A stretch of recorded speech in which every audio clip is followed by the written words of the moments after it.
All right, welcome back everybody. So पहले मैंने सोचा इसको लाइव ले लेते हैं इको सर्वे को, बट फिर मुझे लगा कि ठीक है रिकॉर्डेड प्रोवाइड करता है। So this is the lecture way we will be covering the eco survey for 24-25। मैंने बजट लेक्चर में जैसे बताया था आप लोगों को, इस ईयर का जो है वो बजट है, और जो प्रीवियस ईयर का आया वो क्या आया, इकोनॉमिक सर्वे आया। तो 24-25 फरवरी में जो आया आपका, 24 की फरवरी में जो आया, 25 की फरवरी में जो आया, वो उस फाइनेंशियल ईयर, उस चलते फाइनेंशियल ईयर का इको सर्वे आया। ठीक है, अब पहले 2 इको सर्वे आया करते थे, अब हम तो थोड़े पुराने लोग हो गए हैं, अभी इको सर्वे एक ही आता है, तो एक में ही आपके 12-13 चैप्टर आ जाते हैं। तो उन 13 चैप्टर, जो कि एक बहुत बड़ा डॉक्यूमेंट बनता है, हमने आपके लिए पूरा 30 पेजेस में निपटा दिया है। ठीक है, अब ये मत बोलना सर इससे छोटा इससे छोटा तो नहीं करवा सकते। 30 पेजेस में पूरा इको सर्वे डन हो गया। तो फटाफट चैप्टर 1 से शुरू करते हैं। चैप्टर 1 सबसे इंपॉर्टेंट होता है जनरली, क्योंकि वो स्टेट ऑफ द इकोनॉमी बताता है। अब हर बुक का इसमें सबसे बढ़िया चीज़ होती है चैप्टर के टाइटल। क्यों बोल रहा हूँ ये जो चैप्टर की टाइटल है ना, यहाँ से मेंस के क्वेश्चंस बनते हैं, ये आपके मेंस में फ्रेजेस बन के आती है। जैसे बहुत सिंपल सी चीज़ देखो, state of the economy getting back into the fast लेन। अब आप GS3 में एक आंसर यहीं से स्टार्ट करके आओ, state of the economy getting back into the fast लेन, कि भाई एक ग्राफ बनाओ आप और उसमें बताओ कि किस तरीके से इनिशियली हमें झटका लगा कोविड के टाइम पे, फिर हमने स्टेबलाइज किया, और अभी फिर getting back into the fast लेन बन गया आपका एक पर्टिकुलर आंसर में एक एक्स्ट्रा पॉइंट।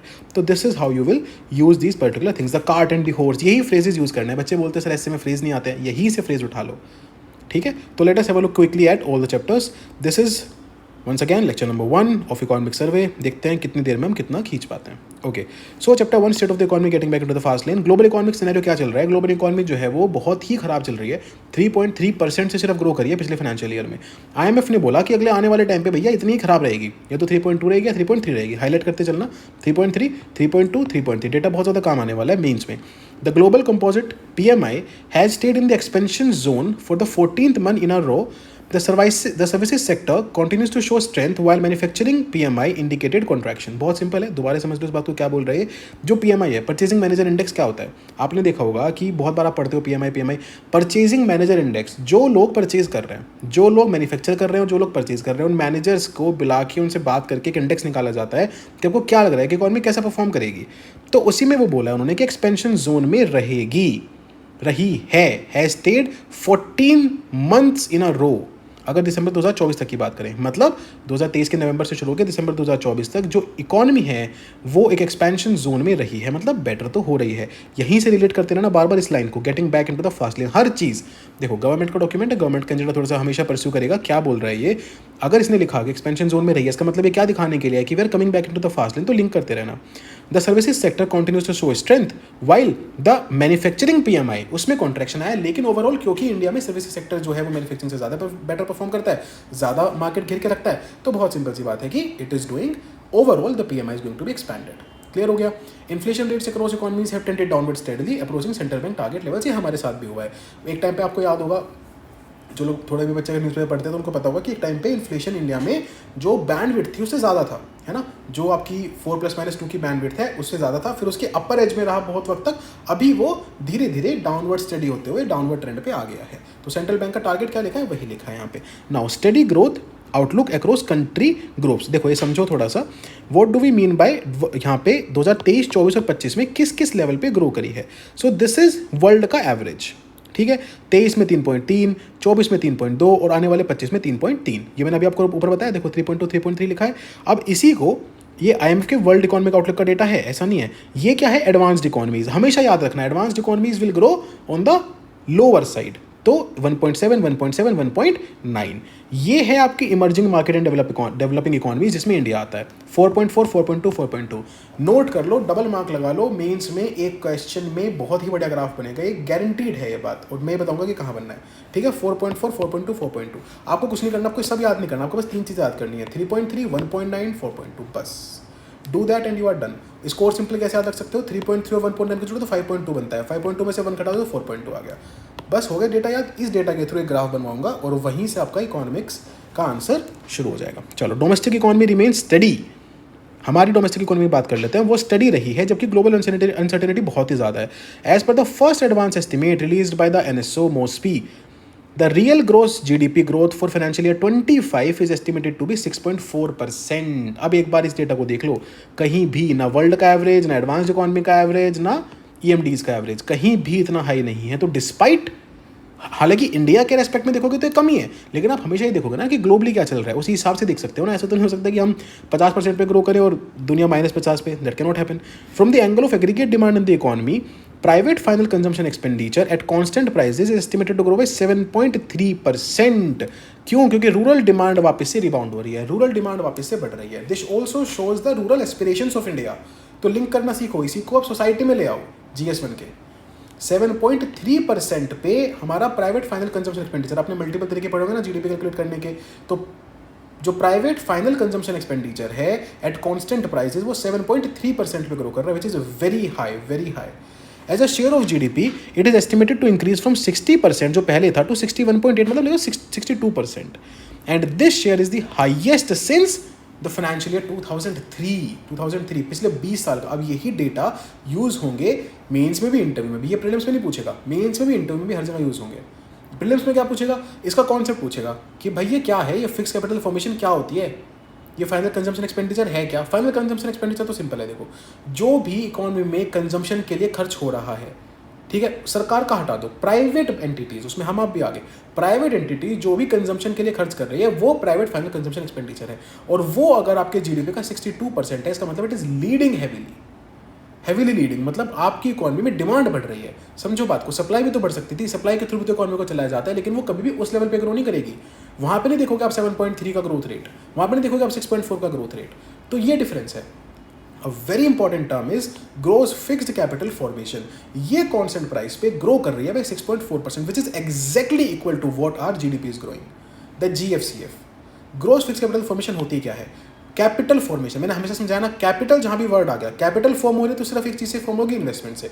तो the GFCF refers to investment, किस चीज में? फिक्स्ड एसेट्स में, है ना, फिक्स्ड एसेट्स में। फिक्स्ड एसेट क्या होता है? इंफ्रास्ट्रक्चर, मशीनरी, इक्विपमेंट, ये चीजों में। जब इन चीज़ों में पैसा बढ़ेगा, जब इन चीज़ों में इन्वेस्टमेंट आएगी, तो जो कैपिटल फॉर्मेशन हो रहा है वही है आपका फिक्स कैपिटल फॉर्मेशन। और ये इंडिया की इकोनॉमिक ग्रोथ को बहुत तेजी से ड्राइव कर रहा है, which is a very positive statement. आप इसको लिंक करो बजट से। लास्ट ईयर भी पढ़ाया था, इस ईयर भी पढ़ाया मैंने। जो आपका गवर्नमेंट का एक बहुत ही पॉजिटिव चीज़ है वो ये है कि despite the last year being a year of election, the government didn't give up on the capital expenditure. Capital expenditure was all time high. So that is a very good thing.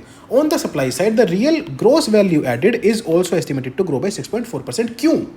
कैसे हो रहा है भाई? बहुत simple है, देखो जब भी डिमांड बढ़ेगी तो एक इकोनॉमी जो ढंग से चल रही है उसमें सप्लाई तुरंत बढ़ेगी। हालांकि उल्टा सही नहीं है, इसका रिवर्स सही नहीं है। In a normally growing economy, if you keep on increasing the supply, it is not always the case that the demand will always increase. However, in a normally growing economy, if the demand is increasing, the supply side will keep on increasing. तो ये बात इसलिए आपको यहाँ पे देखने को मिल रही है।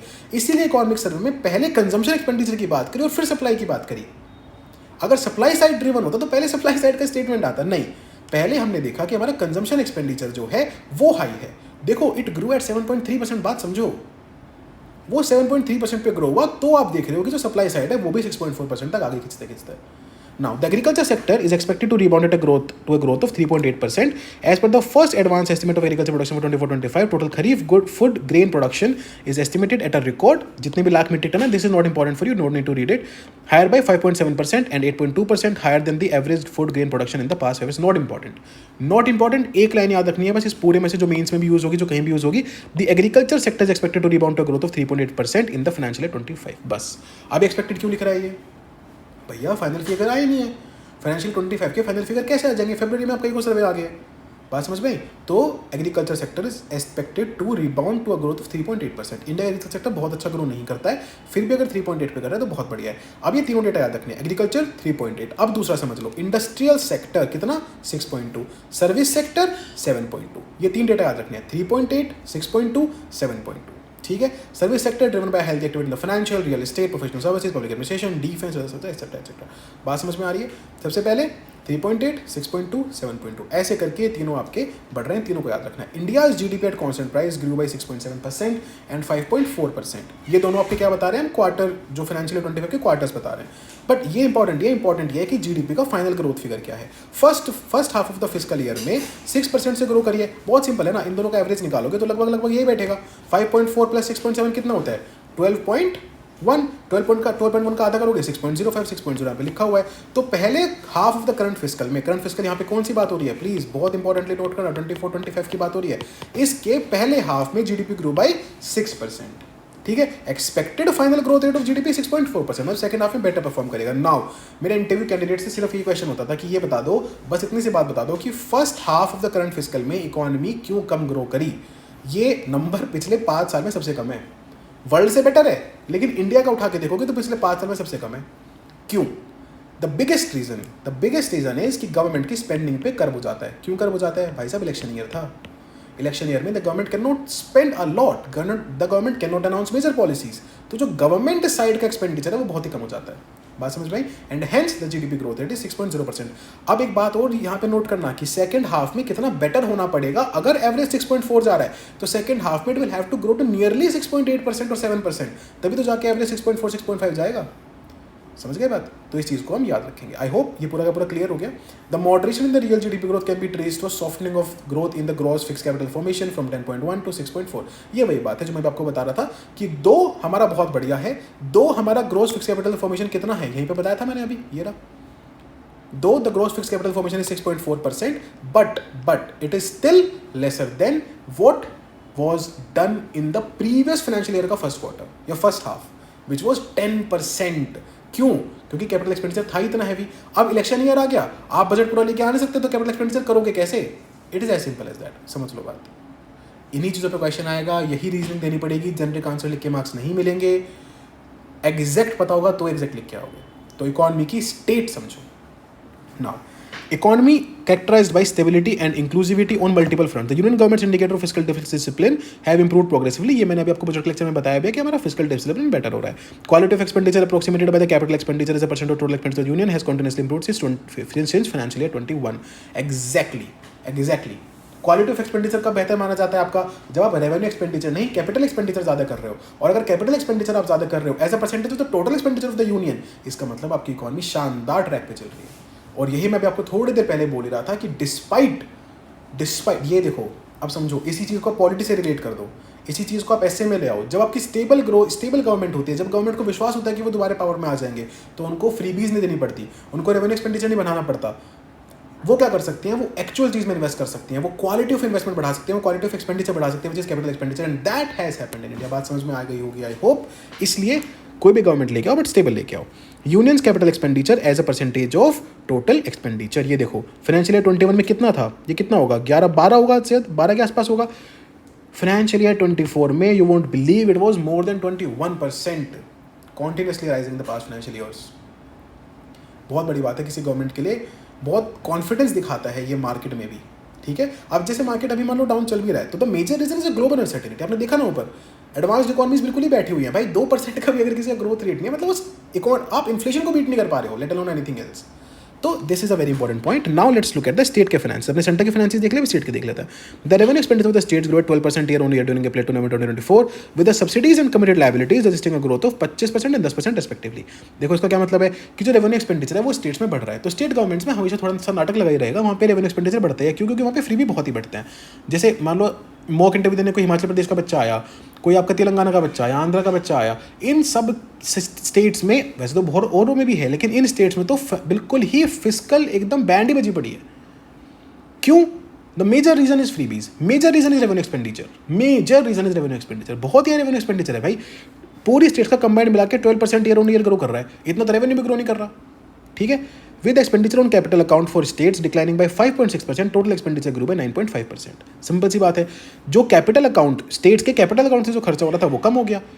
समझो, सेंटर अपना कैपिटल एक्सपेंडिचर बढ़ा रहा है, स्टेट बढ़ा ही नहीं पा रही, स्टेट का कम होते जा रहा है, तो जो टोटल एक्सपेंडिचर था वो 9.5 आ गया। इसका ये देखो, this is not an arithmetic mean और geometric mean, this is a weighted average mean.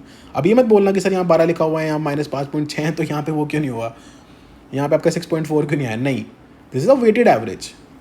However, 11 states witnessed an increase in capex in April to November. 11 states maintained the revenue surplus. ये बहुत ही अच्छा पॉइंट है कि 11 states अभी भी India में ऐसी हैं जो आपका कैपिटल एक्सपेंडिचर बढ़ा रही हैं, और ये जनरली वही स्टेट्स होंगी जहाँ पे गवर्नमेंट को ये भरोसा है कि वो आगे आएगी। That is why these data when combined will form the best analysis of the Indian economy, the best analysis. The chart shows that the revenue surplus और the lower revenue deficit is correlated with the higher capital expenditure. Exactly my point. अगर आपका capital expenditure बढ़ गया है तो ये तभी होगा जब आपका रेवेन्यू डेफिसिट जो है वो कम हो रहा है, जब आपका रेवेन्यू सरप्लस है, क्योंकि फिर गवर्नमेंट को लग रहा है कि वो स्टेबल है, एंड देन द रेवेन्यू के थ्रू जो पैसा है वो कैपिटल एक्सपेंडिचर में चैनलाइज किया जाता है। 11 स्टेट्स के नाम देख लेते हैं एक बार, मतलब एक अंडरस्टैंडिंग समझ लो। देखो ओडिशा पता है गवर्नमेंट को, चेंज होनी नहीं है। यूपी, गुजरात, ज़्यादातर आपको ये मिलेंगे, ज़्यादातर एमपी। और एक और चीज़ होती है, मतलब दो, it is not very pattern set, but अगर रूलिंग जो सेंट्रल पार्टी है उसी की गवर्नमेंट अगर स्टेट में आपको देखने को मिलेगी तो वो ज़्यादा स्टेबलाइज्ड, ज़्यादा कैपिटल एक्सपेंडिचर कर पाती है, क्योंकि उनको पता है कि ठीक है थोड़ा सा, बिकॉज सेंटर में आपकी रूलिंग पार्टी चल रही है तो आपके फेवर में थोड़ा सा पब्लिक रहती है। तो that is why you always call it the double engine जो वो चलता भी है न्यूज़ में। वो क्यों चलता है? यही आपके सामने रीज़न है, यही रीज़न आपके सामने कि आप बता सकते हो कि ऐसी स्टेट्स कैपिटल एक्सपेंडिचर हमेशा बेटर करती है। देखो, strong correlation between capex and fiscal space, है ना, revenue surplus and fiscal deficit, revenue deficit and fiscal deficit. और ये जो आपका पूरा का पूरा बना है, this is revenue balance as percentage of the total expenditure. तो revenue expenditure as a percentage of total जो है वो हमेशा उन स्टेट्स का बेटर रहेगा जो आपकी, they will always be strong correlation. देख लो आप, फिस्कल स्पेस में और केपेक्स में ही स्ट्रॉन्ग कोरिलेशन दिखा रहे हैं ना। ये सबसे खराब उन्हीं स्टेट में आपको देखने को मिलेगा जहां पे या तो फ्रीबीज बहुत ज़्यादा बांटी जा रही है या फिर मेजर कोई गवर्नमेंट चेंज हुई है। क्लियर हो गई बात, समझ में आ गया? ठीक है। नाउ इन्फ्लेशन का भी देख लेते हैं फटाफट। Retail headline inflation as measured by the change in the consumer price index, है ना, हैज सॉफ्टेंड फ्रॉम 5.4 टू 4.9। अभी बताया था मैंने, जस्ट अभी बताया कि इन्फ्लेशन जो है वो बिल्कुल कहाँ थी, सेंट्रल बैंक के अपर बैंडविड्थ पे थी पिछले फाइनेंशियल ईयर में। इस फाइनेंशियल ईयर में जितना पास हो गया, जो 3 क्वार्टर पास हो गया, उसमें 4.9% पे आ गई, मतलब विद इन द बैंड आने लगी है। The decline is attributed to a 0.9% reduction in the core inflation. Exactly. Core inflation क्या होती है? Non-food, non-fuel. ये बात याद रखना। Core inflation is when you account for food and fuel in the inflation. जब आप हटा देते हो, ठीक है, तो फिर आपकी core inflation आ जाती है। Food inflation measured by the consumer food price index has increased from 7.5% to 8.5%. भाई food inflation continuously बढ़ रही है, यही दिक्कत थी हमारे यहाँ पे, क्योंकि हमारे यहाँ पे वेजिटेबल और पल्सेस के प्राइस बढ़ रहे थे। इसीलिए आपने देखा होगा पल्सेस पे वापस से गवर्नमेंट का बहुत फोकस आ रहा है, अभी बजट में पढ़ा के आया हूँ, है ना। तो ये बात याद रखनी है। Data on the merchandise trade shows that India's merchandise exports grow by 1.6% year on year in the first 3 quarters. तो एक्सपोर्ट्स भी धीरे धीरे बढ़ ही रहे हैं, अच्छी चीज़ है। बहुत ज़्यादा नहीं बढ़ रहे हैं, कैसे बढ़ेंगे जब बाहर की इकोनॉमीज बेटर परफॉर्म नहीं करते, तो एक्सपोर्ट्स कैसे बढ़ा लोगे? सिंपल सी बात है, ठीक है। Food price pressures during retail inflation, इसको देख लो, सीपीआई इन्फ्लेशन, सीएफपीआई इन्फ्लेशन और कोर इन्फ्लेशन। तो भी हमने आपको बताया कि जो कोर इन्फ्लेशन है वो थोड़ी आपकी कम हो गई, आपको दिख रहा है ग्रीन लाइन में कि कोर इन्फ्लेशन कम हो रही है, बस उतनी सी बात है। जो फूड प्राइस वाली है वो आपकी बहुत ज़्यादा फ्लक्चुएट कर रही है, आपको दिख रहा है ग्रीन ग्राफ में। तो इसकी वजह से जो आपकी ओवरऑल है वो आपकी इन दोनों के बीच में आ गई, आपका मध्यम मार्ग बन गया। बात समझ में आ गई? क्लियर है? इस बात को याद रखेंगे। इन चीज़ों पे क्वेश्चन आ सकता है, डेफिनेटली आ सकता है। इन्फ्लेशन पे क्वेश्चन आता है, कंज्यूमर प्राइस इंडेक्स पे क्वेश्चन आ सकता है, कोर इन्फ्लेशन पे आ सकता है, कंज्यूमर फूड प्राइस इंडेक्स पे आ सकता है, बिल्कुल आ सकता है। याद रखना बहुत ज़्यादा। ओवरऑल सीपीआई आपका कम हुआ है, लेकिन सीएफपीआई आपका बढ़ा है, और ये पूरा इसलिए हेल्प कर गया क्योंकि भैया जो कोर इन्फ्लेशन है, the non food non fuel has decreased. Clear? Merchandise import भी बढ़े हैं हमारे, है ना, और non oil non gold import बढ़ रहे हैं, वो बहुत बढ़िया बात है। The growth was primarily driven by an increase in the non oil non gold import. सबसे बढ़िया बात यही है, अगर गोल्ड और ऑयल की इंपोर्ट बढ़ते रहते हैं, it is not adding much value. Outpacing of the merchandise imports और merchandise exports wide in India's merchandise trade deficit. Obviously बात है, हम ज़्यादा इंपोर्ट कर रहे हैं, कम एक्सपोर्ट कर पा रहे हैं, तो ट्रेड डेफिसिट बढ़ेगा ही।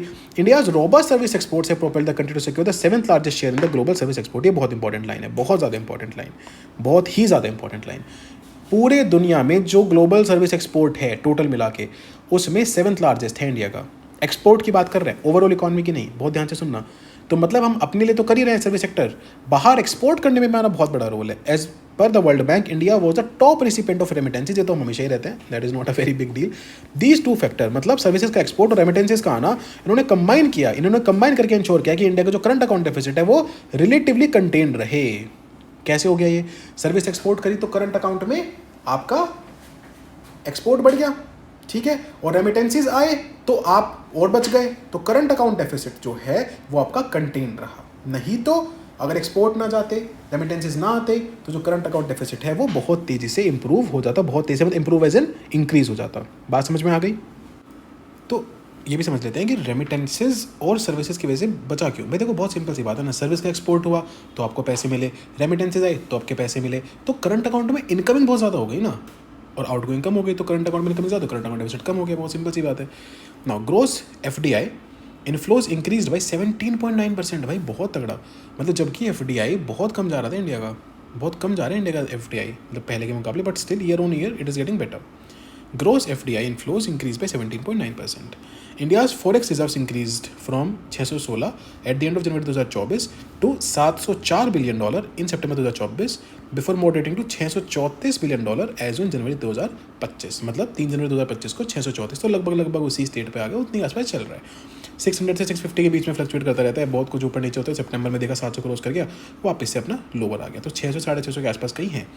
India का forex reserves are sufficient to cover 90% of the external debt and provide an import cover of more than 10 months, thereby safeguarding against external vulnerabilities। तो कुछ बहुत ही दिक्कत हो जाए तो भी हमारे पास 10 महीने का राशन है, ये मान के चलो 10 महीने के फॉरेक्स रिजर्व है हमारे पास।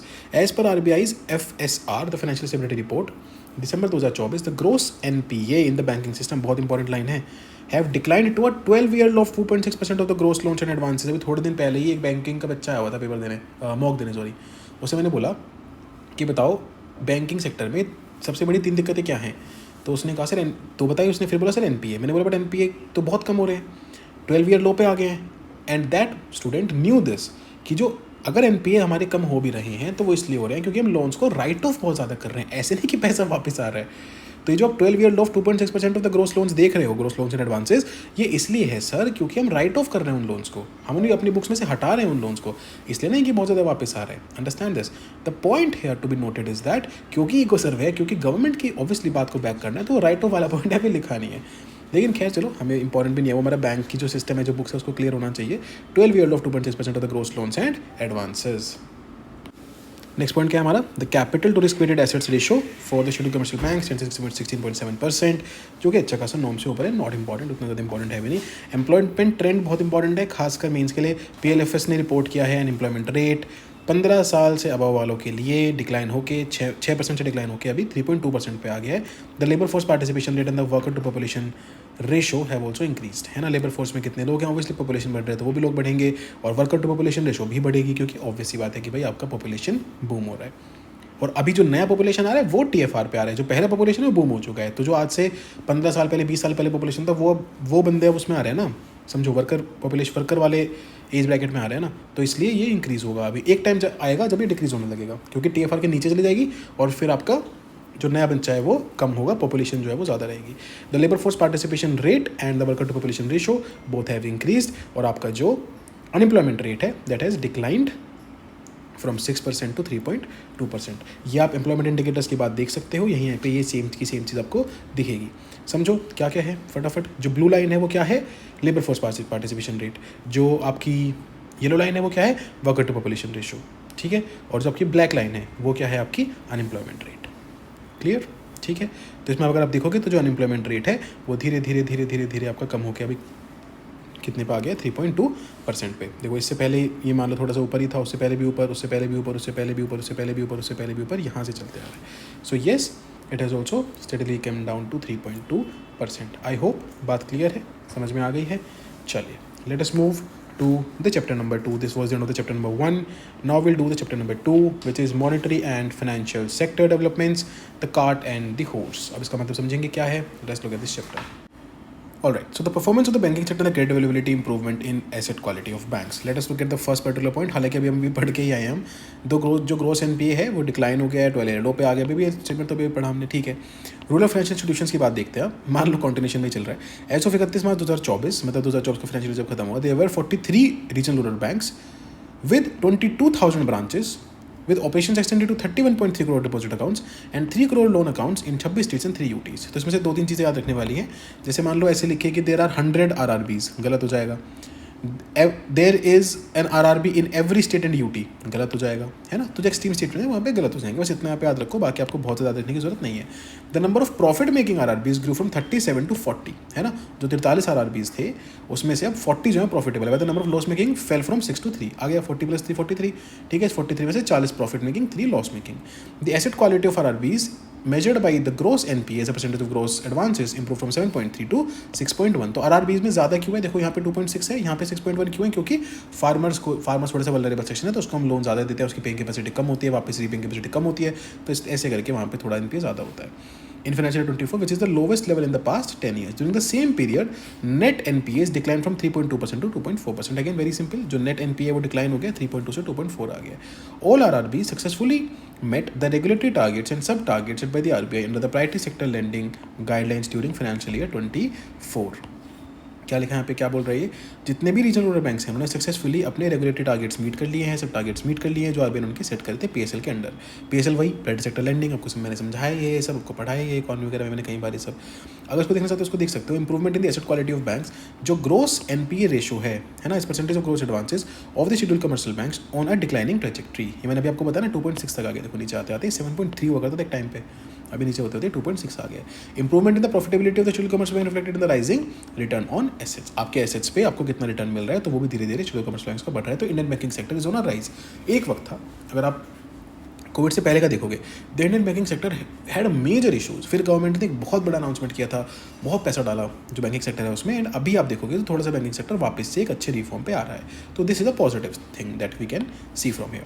Now what are the developments in the capital markets? The number of IPOs increased by 32.1% to 259 during April to December 2024 from 196 in the corresponding period of the previous year. तो जब बस इसमें आपको ये number नहीं याद रखना है, ऑब्वियसली नहीं, आपको बस इतना याद रखना है कि जो इनिशियल पब्लिक ऑफरिंग्स हैं, मैंने पढ़ाया ना इनिशियल पब्लिक ऑफरिंग क्या होती है, कि भाई स्टार्टिंग में हम सबसे पहले कहाँ पे पब्लिक ऑफरिंग करते हैं, लोग खरीदते हैं. जो अभी आपने मान लो सुना होगा कि जोमेटो की IPO होने वाली है, किसी की भी IPO होने वाली है ना, तो उसी चीज़ की बात कर रहे हैं. जब इनिशियल पब्लिक ऑफरिंग होती है ना, आप शेयर खरीदते हो किसी कंपनी के, तो वो भी भारत में बढ़ रहा है, तो दिखाता है कि इकॉनमी बढ़िया चल रही है. In contrast to the equity market, the debt market India remains undercapitalised. ये बात तो पक्की है, इंडिया में debt market is not very good. As a percentage of GDP, the corporate bond market is only 18% in India as opposed to 50% in the Korea and 36% in China. तो India में जो corporate bond market है बहुत ही कम है. आपने भी देखा होगा. क्यों? 2-3 रीजन हैं इसके. एक तो क्योंकि इंडिया में वैसे भी जो बॉन्ड मार्केट है, जो शेयर मार्केट है, वो बहुत ज़्यादा डेवलप नहीं है. There are very few people who work in this. Secondly, जब बॉन्ड खरीदने की बात आती है तो people prefer buying the government bonds rather than the corporate bonds. तो इसलिए इंडिया में जो कॉर्पोरेट बॉन्ड मार्केट है इज ओनली 18% है ना, as percentage of GDP it is only 18%. जबकि इसका कंपेरिजन देखोगे तो कोरिया में 80% और चाइना में भी हमसे डबल ही है. The incremental addition to the demat accounts has been continuously increasing with the number of demat accounts rising sharply by 33% to 18.5 crore at the end of the December 2024 on a year on basis. Point ये है कि देखो, आपको दिख रहा होगा कि भाई 20 करोड़ के आसपास सर डीमैट अकाउंट जाने वाले हैं. डीमैट अकाउंट समझते हो ना क्या होता है, जिसके थ्रू आप पूरा शेयर ट्रेडिंग ये सब करते हो, डीमैट अकाउंट है. बेसिक समझा रहा हूँ, हालांकि और भी डिटेल होती है इसमें, बट ठीक है, to like make you understand the point. अब जैसे मेरा डीमैट अकाउंट है, पर मैंने आज तक 4 रुपये का कोई शेयर नहीं खरीदा है. ठीक है, क्यों? क्योंकि मुझे आता ही नहीं है. द पॉइंट हेयर इज कि बहुत सारे लोग डीमैट अकाउंट बना लेते हैं. जब से इतने सारे प्लेटफॉर्म बढ़ गए, कोई ग्रो, कोई ज़ेरो था, कोई ET मनी, पता नहीं कौन कौन से, तो सब अपने डीमैट अकाउंट बना के बैठ जाते हैं. तो इसलिए नंबर बहुत इन्फ्लेटेड है, इसलिए नंबर राइजिंग शार्पली हो रहा है, क्योंकि लोग बहुत ज़्यादा प्रमोशंस करते हैं. मैंने भी देखा भाई ग्रो ग्रो ग्रो, मैंने उसके बाद देखते हैं भाई ग्रो क्या होता है, पर आज तक कभी यूज़ नहीं किया, आज तक कभी 1 रुपये का कोई इन्वेस्टमेंट नहीं किया. तो the point is that it is rising sharply by 33%, but इसमें से बहुत ज़्यादा एक्टिव नहीं होंगे. The unique investor base at the NSE, the National Stock Exchange, surpassed the 10 crore mark in August 2024, tripling the last 4 years and currently stands at 10.9 crore. ये खैर एक अच्छा पॉइंट है. जो यूनिक इन्वेस्टर बेस है ना, कि भाई जो यूनिक इन्वेस्टर है कि कितना बच्चा, कितना बंदा, कितना इंसान इन्वेस्ट कर रहा है इंडिया में, इट इज़ नियरली 11 करोड़ है ना. देखो, यहीं से आपको पता चल जाएगा इन्वेस्ट करने के लिए आपको यूनिक इन्वेस्टर बेस जो है, जो नेशनल स्टॉक एक्सचेंज पे आपका लिस्टेड है, उसने 10 करोड़ मार्क का क्रॉस किया है ना, ट्रिपल हो गया लास्ट के 4 सालों में, 10.9 करोड़ पे पहुंच गए. द पॉइंट इसकी डीमैट अकाउंट तो आपके बहुत ज़्यादा है, 18.5 करोड़ है, तो बाकी क्या कर रहे हैं, ये पॉइंट मैं आपको बोल रहा था. तो देखो, मैं तो 1/3 नंबर सोच रहा था, तो लगभग आधा ही खाली पड़ा है ना. This is what I was saying, and it is a percentage of the Indian population, it is 10%. Getting my point. तो इसलिए आप देखोगे कि जो डेट मार्केट है, जो इक्विटी मार्केट है, बहुत ज़्यादा इंडिया में डेवलप्ड नहीं है. Development in the insurance sector, total insurance premium grew by 7.7%, reaching 11.2 lakh crore, despite a slight decline in the insurance penetration from 4% to 3.7%, below the global average of 7%. ये दिक्कत तो है इंडिया में, जो India का insurance premium है वो better हो रहा है, बट अभी भी जो हमारा इंश्योरेंस पेनिट्रेशन है, मान लो मैं इसको चलो नहीं भी काउंट करूँ कि डिक्लाइन हुआ है, हालांकि हुआ ही है डिक्लाइन, बट मैं इसको नहीं भी काउंट करूँ तो भी आप देखोगे कि कहीं ना कहीं ये बहुत ही कम है. ग्लोबल एवरेज से तो आधा है हमारा. दिस इज बिग डील ना. मतलब इंश्योरेंस पेनिट्रेशन आपका क्या दिखाता है, योर इंश्योरेंस पेनिट्रेशन शोज़ कि उस पर्टिकुलर कंट्री में अगर हम ऊपर लगाएं, न्यूमरेटर में लगाएं कि टोटल इंश्योरेंस प्रीमियम कितने गए, नीचे लगाएं GDP, तो क्या रेशियो निकल के आता है. तो मतलब पर GDP आपका टोटल इंश्योरेंस प्रीमियम कितना है, बस बहुत सिंपल सी बात है. तो वो हमारा काफ़ी कम है ना, ये बढ़ना है. India's pension sector has grown significantly since the introduction of the national pension system and the Atal pension Yojana. As of September 2024 the total number of subscribers reached 783.4 lakh, showing a year on growth of 16%. है ना, तो बढ़ रहा है, ठीक है। Pension sector भी बढ़ रहा है, इंश्योरेंस प्रीमियम भी बढ़ रहा है, इंश्योरेंस पेनिट्रेशन कम हो गया, ये बात याद रखना, बस इतने से याद रखनी है, बहुत डिटेल याद रखने की जरूरत नहीं है। एक स्कीम है अटल पेंशन योजना, और इस पर ऑलरेडी क्वेश्चन आ चुका है, नेशनल पेंशन सिस्टम पे ऑलरेडी क्वेश्चन आ चुका है, तो एक बार इसको दोबारा आपको जाके पढ़ना है। आपका होमवर्क क्या है यहाँ पे, read about these two systems, these two योजनास, these two schemes, these two policies of the government, the national pension system and the Atal pension Yojana. Pension पे एक क्वेश्चन आएगा इस बार, क्योंकि बहुत ज़्यादा न्यूज़ में OPS, NPS, UPS highly heavily in news, तो it's become important. The financial sector is witnessing a moment of positive flux with several changes taking shape। क्या चेंजेस हो रहे हैं, rise in the share of consumer credit in overall credit extended by banks, है ना। Consumer credit in the over, जो मतलब देखो दो तरह क्रेडिट हो सकते हैं ना, कॉर्पोरेट एक कंज्यूमर, तो जो बैंक्स लोन दे रहे हैं उसमें जो कंज्यूमर क्रेडिट है बहुत बढ़िया चीज़ है ये। ऊपर बताया ना मैंने आपको, कंजम्पशन एक्सपेंडिचर कितनी तेजी से बढ़ा है, उसी ने इंडिया की ग्रोथ को ड्राइव किया है भाई। तो कंज्यूमर जो क्रेडिट है वो बढ़ा है, that is a good thing. Between financial year 14 and 24 the share of the consumer credit total bank credit increase from 18.3% to 32.4%, 18 से 32 तक चला गया। Big deal, very big deal and very good. जो कंज्यूमर क्रेडिट हमारा वो जितनी तेजी से बढ़ेगा, जितना बेटर होगा, उतना ही इंडिया का जो ग्रोथ है वो रॉबस्ट होगा, सस्टेनेबल होगा। There has been a rise in the non bank based financing in the recent years. Bank का जो शेयर है टोटल क्रेडिट में वो डिक्लाइन होकर 77% से 58% पे आ गया है। Simultaneously there has been a rise in the NBFCs and the bond market financing. बस बहुत सिंपल सी बात है, बैंक का फाइनेंस कम हो रहा था, किसी और का बढ़ रहा होगा, किसका बढ़ रहा है, एनबीएफसीज का बढ़ रहा है, बॉन्ड मार्केट का बढ़ रहा है। धीरे धीरे बॉन्ड मार्केट का तो बढ़ेगा ही, जब बॉन्ड मार्केट की फाइनेंसिंग बढ़ेगी, जब एनबीएफसीज की फाइनेंसिंग बढ़ेगी, तो बैंकिंग सेक्टर का कम ही होगा। तो ये नॉन बैंक बेस्ड फाइनेंसिंग का यूं मत समझ लेना कि मनी लेंडर से पैसा उठा रहे हैं, नहीं नहीं नहीं नहीं नहीं नहीं, फॉर्मल चैनल से ही उठा रहे हैं, बट फॉर्मल में सिर्फ बैंकिंग नहीं है ना, एनबीएफसीज भी हैं। बहुत ध्यान से सुनना मेरी ये बात, वो ये लिख सकता है एग्जाम में, यहीं पे ट्रैप हो जाएगा, वो लिखेगा यहाँ पे कि जो फॉर्मल सोर्सेज से क्रेडिट जाना था, फाइनेंसिंग जानी थी, वो जो है आपकी कम हो गई है। नहीं, फॉर्मल सेक्टर वाली कभी कम नहीं होगी। भारत अब उस पर्टिकुलर जंजाल से बाहर आ गया है अभी भी, लेकिन कम हो रही है धीरे धीरे, है ना।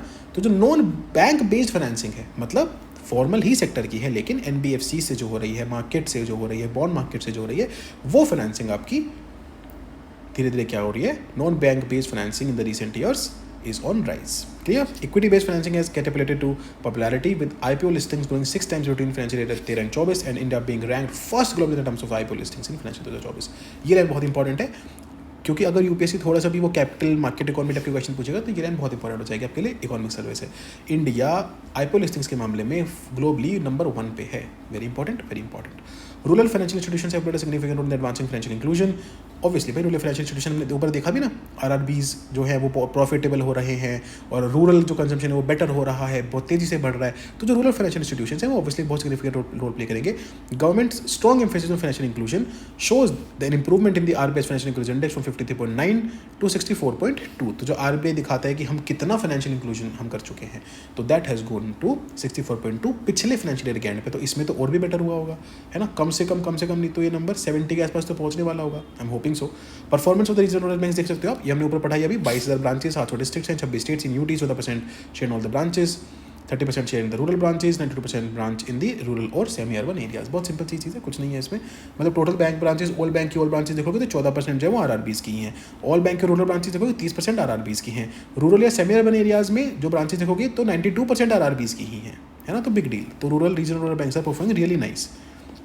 4.7 लाख करोड़ एडवांस दे चुके हैं, इसमें से 3 करोड़ लोन में दिए हैं, 2.9% share in the advances and 8% share in the loan accounts. ठीक है, कोई बिग डील नहीं है, मतलब अच्छी चीज़ है, याद रखने की जरूरत नहीं है, याद रखने की जरूरत नहीं है।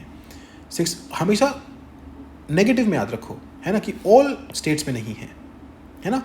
50% से ज़्यादा नहीं है, नियरली ग्रेटर देन 90% है, जैसे ये है, ये एक्सेप्शन हो गया, ग्रेटर देन 90%, है ना। तो इस तरीके से नेगेटिव में याद रखो, नेगेटिव में याद रखोगे ज़्यादा बेटर मार्क करोगे। क्लियर हो गई बात।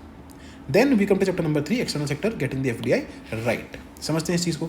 ग्लोबल ट्रेड डायनामिक्स क्या है। WTO डेटाबेस शो करता है year on year growth 3.5% and 3% respectively in global merchandise export and import indices of the Q3 of the financial year 2024। क्या समझने वाली बात है कि अगर आप ग्लोबल मर्चेंडाइज एक्सपोर्ट देखोगे तो वो 3.5% से ग्रो हुआ है, ग्लोबल मर्चेंडाइज इंपोर्ट देखोगे तो वो 3% से ग्रो हुआ है। According to the UNCTAD, the global trade is set to exceed its 2022 record, reaching nearly $33 trillion in 2024। According to the UNCTAD, जो ग्लोबल ट्रेड है ना, it is set to exceed its 2022 का रिकॉर्ड। 2022 में एक record set किया था, उससे भी ऊपर जा रहा है। कितना जा रहा है, जो ग्लोबल ट्रेड है वो $33 ट्रिलियन का हो गया है। ये बस फिगर याद रखना, प्रीलिम्स के लिए मेंस के लिए इंपॉर्टेंट है। $33 ट्रिलियन का ग्लोबल ट्रेड हो गया है, ठीक है। और एक्सपोर्ट भी इंपोर्ट भी बढ़ ही रहा है, तो बढ़ रहा है ये याद रखो। ये मत याद रखो कितना बढ़ रहा है, बढ़ रहा है याद रखो। The number of regional trade agreements या RTAs हैं in effect has grown substantially, increasing from 22 to 369 है ना, पिछले कहीं मतलब हालांकि बहुत लंबा पीरियड ले रहा है, 35-35 साल का पीरियड ले रहा है, तो that is not important, but the importance is obviously भाई रीजनल ट्रेड एग्रीमेंट बढ़ेंगे। रीजनल ट्रेड एग्रीमेंट क्या होता है कि मान लो साउथ एशिया में हमने एग्रीमेंट कर लिया, साउथ ईस्ट एशिया में एग्रीमेंट कर लिया, तो सब रीजनल ट्रेड एग्रीमेंट है, साफ्टा वाफ्टा कर लिया, सेंटा साफ्टा सब चलते रहता है। तो all of this shows regional trade agreement. तो एक टाइम पे सिर्फ 22 वो करते थे पूरी दुनिया भर में, आज 369 हैं, बहुत बड़ा नंबर है भाई। ट्रेंड इंडिया के परफॉर्मेंस में क्या है वो देख लेते हैं, ग्लोबल तो देख लिया, इंडिया की परफॉर्मेंस देख लेते हैं क्या है। इंडिया टोटल एक्सपोर्ट्स जो कि मर्चेंडाइज प्लस सर्विसेज है, इसने पॉजिटिव मोमेंटम दिखाया है। पहले 9 महीने का अगर आप देखोगे तो 602 बिलियन डॉलर के आसपास ये पहुंच गए। ईयर ऑन ईयर ग्रोथ उसकी 6% है। टोटल इंपोर्ट भी आप देखोगे तो ईयर ऑन ईयर ग्रो करेगा, 6.9% से ग्रो कर रहा है ये, और 682 बिलियन डॉलर पहुंच गए पहले 9 महीने, पहले 3 क्वार्टर में। More significant increase in overall imports compare to exports led to a reason the overall trade deficit. Obviously trade deficit बढ़ ही जाएगा भाई, है आपके सामने ही है। यहाँ पे 682 है, यहाँ पे 602 है, तो कितना आ जाएगा, इन दोनों को माइनस कर दोगे तो it will be nearly 79.5 billion dollars, right. तो हमारा बढ़ गया, इससे पहले वाले में 69.7 बिलियन डॉलर थे, 79.75 बिलियन डॉलर हो गया, तो 10 बिलियन डॉलर पहले 9 महीने में बढ़ गया। तो अगले वाले में 2-3 बढ़ा होगा, तो 12-13 बिलियन डॉलर का आपका जो ट्रेड डेफिसिट है वो इंक्रीज हुआ, ईयर ऑन ईयर इंक्रीज। जो ओवरऑल है वो 90 के आसपास कहीं होगा, हाँ नहीं एक सेकेंड, ओवरऑल जो है वो कहीं ना कहीं आपका होगा, मान लो आप, हाँ 90 के आसपास ही मानो, 90 के आसपास ही होगा। अभी हालांकि क्लियर हो जाएगा, थोड़ा बहुत टाइम है, बट समझाने के लिए बोल रहा हूँ। तो बहुत कोई वास्टली कम नंबर या वास्टली खराब नंबर देगा, वो 10 बिलियन डॉलर बोल देगा, 1000 बिलियन डॉलर बोल देगा, ऐसे में याद रखना है कि नहीं 100 के आसपास है। टेक्सटाइल एक्सपोर्ट्स हमारे में अब एक करके देखते हैं। Textile export industry contribute 2.3% to GDP, 13% to industrial production and 12% to the exports. बहुत ज़्यादा टेक्सटाइल बहुत एक्सपोर्ट करता है India. India share the global service export has more than doubled, बहुत important line, reaching to 4.3% in 2023 from 1.9% in 2005, है ना। तो हमारा जो ग्लोबल सर्विस एक्सपोर्ट है वो बहुत तेज़ी से बढ़ रहा है। आज हम दुनिया भर में जितने भी सर्विस एक्सपोर्ट होती है 4.3% में से सिर्फ इंडिया करता है। Telecommunication, computer information services, India commands 10% of the global export market भाई साहब। तो ये जो ऑब्वियसली इंडिया की तो मतलब इकोनॉमी का बहुत ही मेजर हिस्सा है, कंप्यूटर्स एंड IT सर्विसेज बहुत ही ज़्यादा मेजर हिस्सा है। 10% दुनिया भर की ग्लोबल जो एक्सपोर्ट होती है ग्लोबल IT सर्विसेज में वो इंडिया ही करता है, ठीक है। बैलेंस ऑफ पेमेंट देख लेते हैं, 2 चीज़ें हैं, current account, capital account. Current account, India's current account deficit moderated slightly to 1.2% of GDP in the quarter 2 of the financial 25 against 1.3%. ठीक है, CAD जो है वो अपना moderated slightly to 1.2%, पहले 1.3 था, अभी 1.2 है, not a big deal. The recent, आपको पता है ना करंट अकाउंट डेफिसिट में ऊपर बढ़ा चुका हूँ। करंट अकाउंट डेफिसिट इंडिया का क्यों मॉडरेटेड रहा, क्यों? क्योंकि हमारा सर्विसेज एक्सपोर्ट जो है वो अच्छा रहा, है ना, और हमारा रेमिटेंसेस बढ़िया है, तो इसलिए इंडिया का करंट अकाउंट डेफिसिट जो है वो ठीक रहा। The recent rise in the current account deficit can be attributed to the increase in the merchandise trade deficit which rose to $75 billion from 64 in the corresponding quarter the previous year. Not very important, क्या बोल रहा है कि जो current account deficit हमारा बढ़ा भी है वो इसलिए बढ़ा है क्योंकि मर्चेंडाइज ट्रेड डेफिसिट बढ़ गया हमारा, है ना। सर्विस वाला तो बढ़िया था, सर्विस में हमने अच्छा खासा एक्सपोर्ट किया, रेमिटेंस अच्छे खासे ले लिए, लेकिन दिक्कत हाँ मर्चेंडाइज जो ट्रेड है, जो गुड्स का ट्रेड है उसमें डेफिसिट है। तो अब क्योंकि अगर उसमें डेफिसिट ना होता तो जो 1.2% है ये भी ना होता। अभी 1.2 ही क्यों है, इतना कम क्यों है सर? ये इसलिए इतना कम है क्योंकि सर्विसेज का एक्सपोर्ट हम बढ़िया करते हैं, रेमिटेंसेस बढ़िया लेते हैं, तो वो इसको मॉडरेट कर रहे हैं, ना तो काफ़ी हाई होता, काफ़ी हैवी होता, ठीक है। ट्रेंड देख सकते हो आप चाहो तो, करंट अकाउंट डेफिसिट में ट्रेंड देख सकते हो। सेम एक टाइम 3.7% था, फिर ये क्वार्टर मतलब चला रहे तो क्वार्टर बाय क्वार्टर चला रहे 0.9, फिर ऊपर नीचे, currently it is at 1.2। Negative की साइड क्यों है? क्योंकि हमारी तरफ है, डेफिसिट है, इसलिए नेगेटिव की तरफ है। बात समझ में आ गई? क्लियर है? So this is how you can understand the balance of payment. Balance of payment का करंट अकाउंट समझ में आ गया, अब उसका कैपिटल फाइनेंशियल अकाउंट देख लो। FDI recorded a revival of in financial 25 with gross FDI inflows increasing from $47.2 billion in the first 8 months of the financial 24 to $55.6 billion in the same period of the financial 25। तो ये बहुत ही ज़्यादा important है, बहुत ज़्यादा important है ये, क्योंकि इससे पिछले साल में FDI बहुत कम चला गया था। पिछले कुछ सालों में FDI जो है वो उतना अच्छा नहीं जा रहा था। अब ईयर ऑन ईयर ग्रो करके ये डबल डिजिट में इसकी ग्रोथ आई है, 18% के आसपास की ग्रोथ आई है।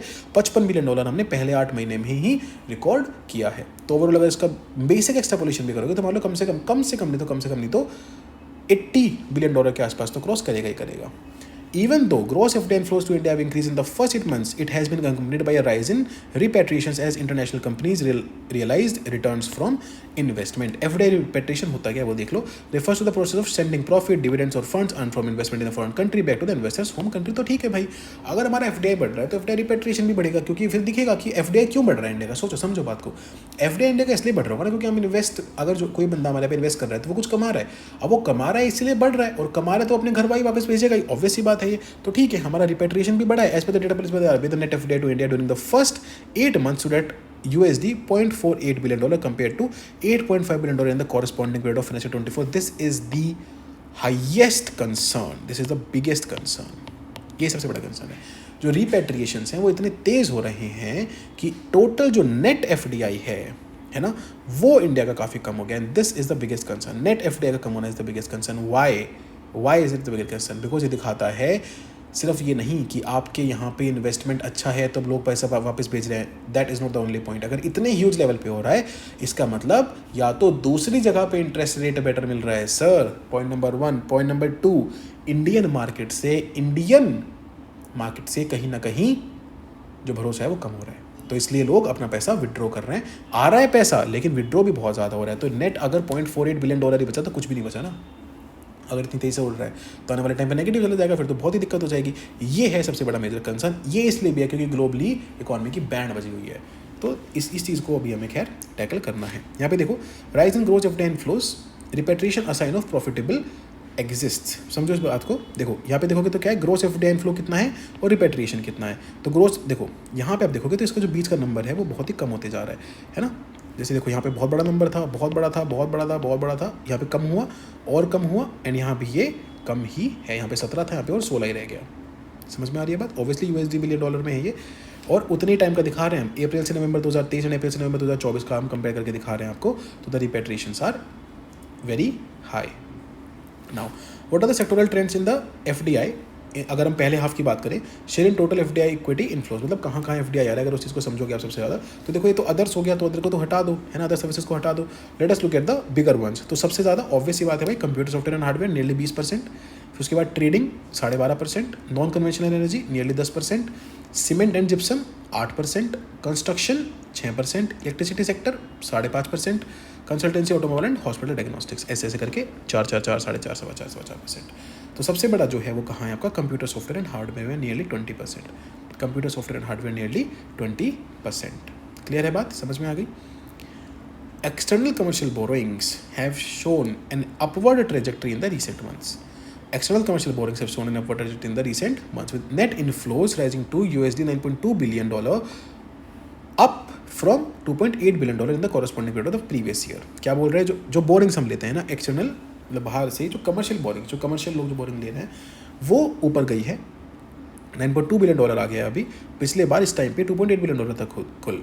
सिमिलरली जो NRI डिपॉजिट्स हैं वो भी बहुत तेज़ी से बढ़ रहे हैं, with net inflows increasing to $10 billion से ज़्यादा कंपेयर टू $5 बिलियन जो पहले था। तो मतलब बोरिंग भी हमारी ज़्यादा हो रही है, NRIs पैसा भी ज़्यादा भेज रहे हैं, FDI भी बढ़ रहा है कहीं ना कहीं। After surpassing the USD $700 billion benchmark, India's foreign exchange reserve moderated, ये मैंने अभी आपको बता दिया कि 600 से 650 के बीच में रहेगा। तो देखो पहले 636 गया, फिर 640 हो गया वापस से दिसंबर 2024 आते आते। India is securities placement the world's largest foreign exchange reserve holding countries and fourth globally. Very important. सबसे टॉपिक हो रहा है चाइना, जापान एंड स्विट्जरलैंड। बहुत ध्यान से देखना है, US रशिया सब में दिखेगा, है ना, चाइना, जापान एंड स्विट्जरलैंड। तो CJSI, है ना, CJSI। समझ में आ गई बात? FCA constituted the bulk of this increase, strengthening India's overall reserve position. FCA क्या है? Foreign currency assets. मतलब फॉरेन एक्सचेंज रिजर्व में 4 चीज़ें होती है ना, क्या क्या होती है? Foreign currency assets, golds, special drawing rights and reserve transposition. ये 4 चीज़ें मिलकर फॉरेन एक्सचेंज रिजर्व बनता है। क्या क्या?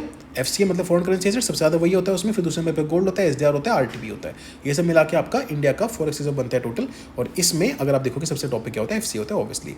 एक्सटर्नल डेट की क्या पोजीशन है हमारे? External debt to GDP ratio was slighted from 18.8% of the GDP at the end of June 2024 to 19.4% at the end of September 2024। बाकी क्लास लेन और देख लो। एक्रॉस करेंसीज जो एक्सटर्नल डेट है remain primary dominated by the US dollar more than 50%। उसके बाद INR, SDR, euro. ठीक है, सिंपल है। जो एक्सटर्नल डेट है हमारा आज भी वो मेजरली किस में? US डॉलर में मोर देन 50%। एक साल UPSC ने क्वेश्चन पूछ लिया था the entire external debt is in US dollars. मैं वही कहता हूँ ना आपको, जब भी बनाएगा बहुत एक्सट्रीम बनाएगा। अब एंटायर कैसे भाई? ओनली नियरली हाफ है, तो एंटायर कैसे हो सकता है? बाकी INR हमारा खुद की करेंसी में, SDR स्पेशल ड्रॉइंग रेट्स ऊपर देखा भी आपने, एंड यूरोज। ऐसे करके आपको समझ में आएगा कि ये 4 जो है आपके मेजर है। पहले तीनों को जोड़ दोगे तो वही भाई ऐसे 85 के आसपास आ जाएगा, तो that is again very big. इन तीनों को, इन सबको जोड़ दोगे तो 93, 94 हो जाएगा, तो अगैन हो गया डन उतने में ही। खैर बात समझ में आई? तो this is the external position of the country. Okay, clear? यहाँ से कोई भी क्वेश्चन आएगा तो आपको संभालना है। Let's go on to chapter number 4। I hope अभी तक आपको चीज़ समझ में आ रही है और आप इन चीज़ों को फटाफट एक बार जब रिवाइज कर लेंगे तो आपका प्रीलिम्स के लिए सॉल्व हो जाएगा, मेंस का तो हो ही जाएगा। चलो तो फिर let's have a look at chapter number 4 prices and inflation understanding the dynamics. Global inflation 2022 में पीक करी थी 8.7% पे आई थी, क्योंकि उस टाइम बहुत ही सप्लाई चेन डिस्ट्रप्शंस हुए थे, जियोपॉलिटिकल टेंशन हुई थी, वॉर वगैरह हो गए थे। अभी वो थोड़ी थोड़ी कम हो गए, धीरे धीरे जो 6% का ब्रैकेट हम जनरली मानते हैं उसके अंदर आ गए 5.7% हो गई है। डोमेस्टिक क्या है फिर ग्लोबल, तो चलो देख ली। इंडिया की headline inflation measured by the CPI has moderated in financial year 2025, financial year 25 मतलब जो अप्रैल से दिसंबर का हमने टाइम देखा है, तो उसमें बेटर ही हुई है। This decline is primary significant, ये तो बढ़ा चुका हूँ मैं पहले इसी लेक्चर में कि कोर इन्फ्लेशन कम हुई है, इसलिए कम हो रहा है ना, जो कि 0.9% ड्रॉप कर गई थी between these years, all of that. Food inflation is majorly driven by very few food items, इसमें भी बहुत कम है ना। फूड इन्फ्लेशन जो हो रही है, चलो कोर इन्फ्लेशन तो ठीक हो गई, कोर क्या है, नॉन फूड नॉन फ्यूल, तो फूड में क्या हो रहा है, फिर फूड इन्फ्लेशन में क्या हो रहा है। The core inflation reach its lowest point in a decade while food inflation was affected by supply chain disruption and adverse weather conditions, है ना। दो चीजें होती है, supply chain disruption, global supply chain disruption होती है, और दूसरा आपका weather. In India retail inflation moderated from 5.4% in financial 24 to 4.9% in financial 25 despite challenging food price dynamics। तो रिटेल इन्फ्लेशन जो है वो थोड़ी अपनी धीरे धीरे मॉडरेट हो रही है। गेट इट, समझ में आई बात। Now softening the core inflation cools the headline inflation. Softening core inflation cools headline inflation. क्या मतलब है इसका, देखो ये CPI इन्फ्लेशन है जो आपकी ये चल रही है, ये क्या है आपकी CPI इन्फ्लेशन है। एक सेकंड इसको मिटाते कैसे, ठीक है। जो डॉटेड लाइन है वो कोर इन्फ्लेशन है, और जो ब्लू में है वो WPI है। तो ये सॉफ्ट हो रही है ना, देखो कोर इन्फ्लेशन जब सॉफ्ट होती है तो वो कहीं ना कहीं हेडलाइन इन्फ्लेशन को भी क्या करती है, अपने साथ धीरे धीरे कम करती है। तो दिस इज इंपॉर्टेंट। अगर आप यहाँ पे देखोगे तो आपको headline and food inflation driven by few food item समझ में आ जाएगा। जबकि हेडलाइन इन्फ्लेशन है रेड वाली, तो देखो यहाँ तक हो रही थी धीरे धीरे, फिर बहुत बढ़ गई एकदम से, है ना। और हेडलाइन इन्फ्लेशन में से जब टॉप को हटा दोगे, टॉप कौन से हैं, वही टमाटो ऑनियन पोटैटो, तो आपको देखोगा कि अच्छा ये तो उतनी नहीं फ्लक्चुएट कर रही है। और उसमें से वेजिटेबल एंड पल्सेस हटा दोगे हेडलाइन वाले में से, तो और भी कम आ जाएगी। तो इससे क्या पता चला हमें कि top and vegetable and pulses यही मिला के आपकी दिक्कत कर रही हैं। फिर यहाँ पे देखो, ये है आपकी CFPI जो आपकी फूड प्राइस इंडेक्स, अगर देखो कंज्यूमर वाली साइड से, और उसमें से टॉप हटा दोगे और वेजिटेबल पल्स हटा दोगे, देखो इसको भी देखोगे तो ये भी कहीं ना कहीं आपकी नैरो डाउन हो रही है। तो लगभग उसी सीक्वेंस में आपकी ये चीज़ चलती है। एक बार समझ लेते हैं, food item constitutes about 2/5 of the consumer price index in India, है ना। ऑब्वियस है भाई, food is the biggest, like consumption का सबसे मेन पॉइंट ही वही है। तो 40% जो है वो कंज्यूमर प्राइस इंडेक्स का फूड आइटम ही बनाते हैं। हेंस जो कंज्यूमर फूड प्राइस इंडेक्स है सिग्निफिकेंट डिटरमिनेंट है रिटेल इन्फ्लेशन का। बिल्कुल सही बात है। रिसेंट ईयर्स में food inflation has been a major contributor to headline inflation, the major contributor to headline inflation, है ना। Food inflation measured by consumer food price index face pressures इस पर्टिकुलर 9 महीने में primary driven by a few food items like vegetables and pulses. वही मैं जो आपको अभी बात बता रहा था, देखो वेजिटेबल पल्सेस हटाई तो नीचे वाली लाइन आ गई, बिल्कुल एकदम कम पे आ गई, है ना। वेजिटेबल एंड पल्सेस ये ही 8.42% रखती हैं CPI बास्केट का, लेकिन इनका ओवरऑल इन्फ्लेशन में जो कॉन्ट्रीब्यूशन था वो बहुत ही ज़्यादा था भाई, 33% के आसपास, नियरली 1/3 सिर्फ वेजिटेबल एंड पल्सेस से। तो जब उसको हटाया तो वो लाइन एकदम सीधी हो गई आपकी। तो सिर्फ 8.8% वेटेज है बास्केट में, लेकिन इन्फ्लेशन में बहुत ही हाई वेटेज हो रहा है। समझ रहे हो बात, क्यों? क्योंकि इनमें वेजिटेबल्स एंड पल्सेस में बहुत हाई इन्फ्लेशन चल रहा है, इसीलिए गवर्नमेंट इन पे काम कर रही है। इसलिए आपने यहाँ पे देखा कि जैसे आपने वेजिटेबल एंड पल्सेस हटाया तो आपकी लाइन्स जो है वो बिल्कुल आपकी कम मॉडरेट हो गई है। क्लियर है बात, समझ में आया। वेजिटेबल एंड पल्स ये बता दिया मैंने। When we exclude the 3 most price sensitive vegetables the top from CPI basket, the average food inflation rate वो 6.5%, है ना, which is 1.9% lower than the current food inflation. तो 6.5 पे आ गया फूड इन्फ्लेशन जो टोटल है। The food inflation stands at 8.4, उसमें से टॉप हटा तो 6.5 पे आ गया, है ना। और अगर उसके साथ साथ तूर दाल भी बहुत बड़ा कॉन्ट्रीब्यूटर है। Deficient production of tur has indeed led to high price rise in tur dal during this particular 9 months। क्या बोल रहा है कि एक तो टमाटो ऑनियन तो बहुत ज़्यादा कर ही रहे हैं, दे आर 1.9% लोअर कर दिया उन्होंने फूड इन्फ्लेशन को, साथ साथ में तुअर दाल की भी दिक्कत है। इसीलिए आपने देखा कि हमारे FLT में भी तुअर दाल पे क्वेश्चन था, दाल पे क्वेश्चन था, बजट में भी दाल की बात हुई है, और आप अपने एग्जाम में भी दाल का क्वेश्चन देखोगे इस बार। ऐसे प्रिपेयर करना होता है, ऐसे थीम्स प्रिपेयर करनी होती हैं। Trends in Toor production and inflation, यही देख लो आप, यहीं से आपको समझ में आ जाएगा। जब बहुत ज़्यादा बढ़िया होता था इन्फ्लेशन रेट इन तूर, जब बहुत तेज़ होता था कब, जब यहाँ पे आप क्या देखो, 1 year lagged production million ton, 1 year lagged area in million hectare. तो जब आप देखोगे कि जैसे जैसे आपका जो प्रोडक्शन है वो बेटर होता है तो इन्फ्लेशन कम होता है, प्रोडक्शन कम है इन्फ्लेशन ज़्यादा है। बहुत सिंपल सी बात है, बिल्कुल ही सिंपल, डिपेंड सप्लाई। अगर सप्लाई कम है तो इन्फ्लेशन बढ़ेगा, सप्लाई ज़्यादा है इन्फ्लेशन कम हो जाएगी, as simple as that.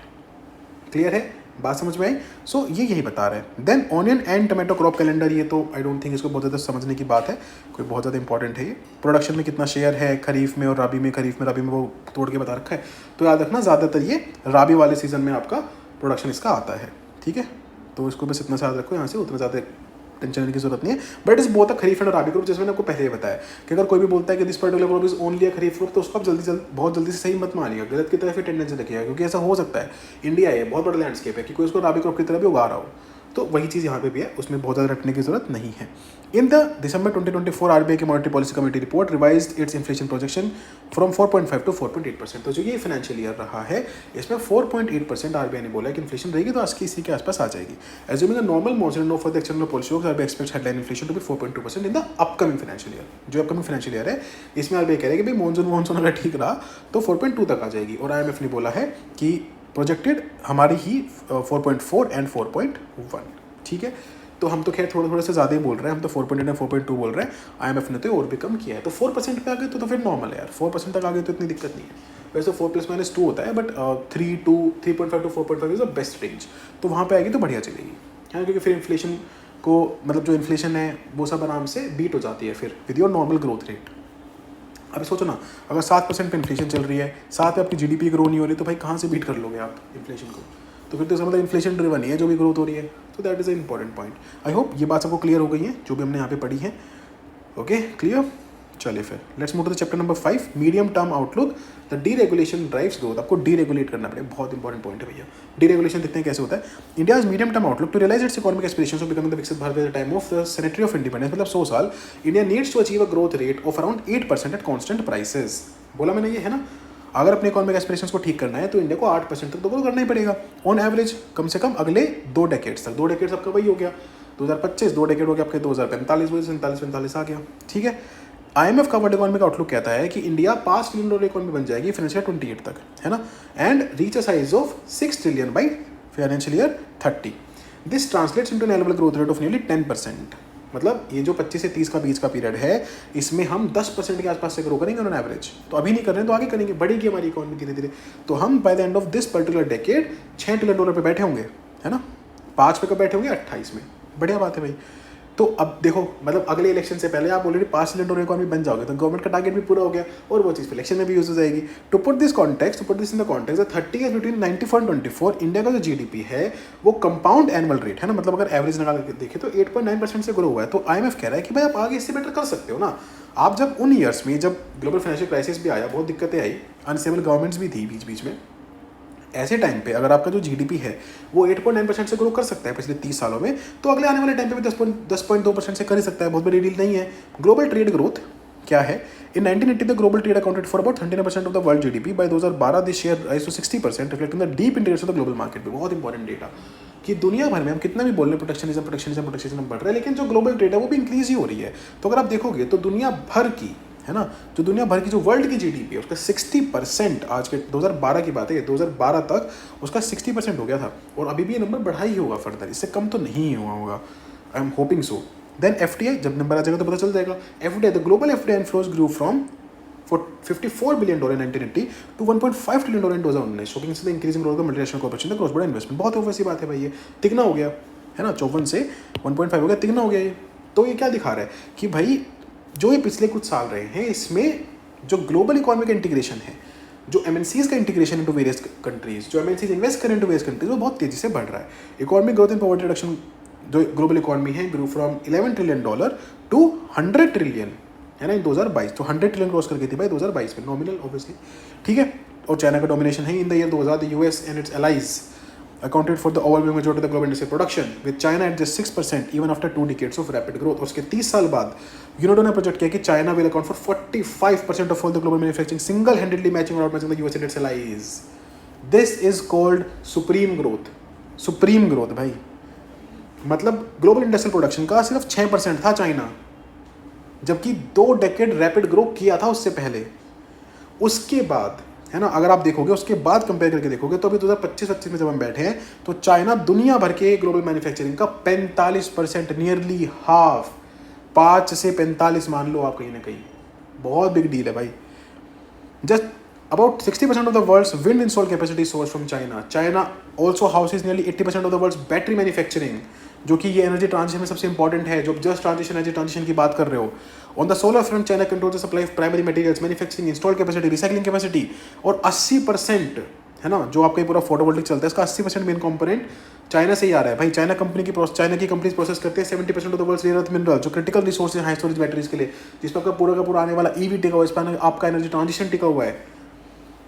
The domestic manufacturing efforts under the PLI scheme are expected to significantly support India's renewable energy targets by reducing costs, improving energy security and boosting employment। तो ठीक है, हम पर आप PLI scheme की बात कर रहे हैं कि भाई उससे हम थोड़ा थोड़ा धीरे धीरे बेटर कर रहे हैं।